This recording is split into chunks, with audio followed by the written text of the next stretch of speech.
গাঁৱে ভূঞে গোটাই তামাম গৰু চুৰ হৈছে হা। আজি কি ৰাতিপুৱা উঠি কি শুনিবি বোলে যোৱা ৰাতি অমকাৰ গাইটো লৈ গ'ল গলিৰ পাই। তালা কাটি পেলাই লৈ গৈছি যা। এতিয়া শুনিবা পাইছোঁ দেখোন 2010 চনৰ পৰা 16 চনক গেলি বোলে 77টা গৰু চুৰ ধৰিছিল আৰু বৰ্তমান চৰকাৰখনে বোলে 4300টা গৰু চুৰ ধৰিছি। গৰু চুৰৰ ইমানেই প্ৰডাকশ্যন হয় না বাপ্পা ৰাতিৰ ভিতৰতে একেবাৰে হয় জন্ম পাওঁ নেকি গৰু চুৰ হা।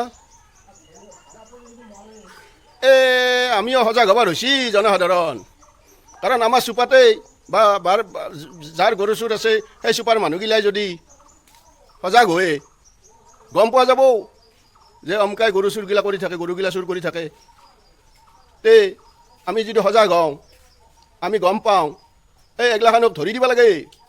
নহ'লে কিস্তাই টান হৈছি, লাখ টকাৰ গৰু গলিত বান্ধি থৈছোঁ, ৰাতি লৈ গ'ল, ৰাতিৰ ভিতৰতে গৰু চেছ, লাখ টকা চেছ। গতিকে জনসাধাৰণ সজাগ হ'ব লগা হৈছে। নিজৰ ওচৰত যদি গম পায় অমকাই গৰু চুৰ কৰে, অমকাই এনেকুৱা বেয়া কাম কৰি থাকে, এইবিলাকক ধৰাই দিব লাগে। ধন্যবাদ।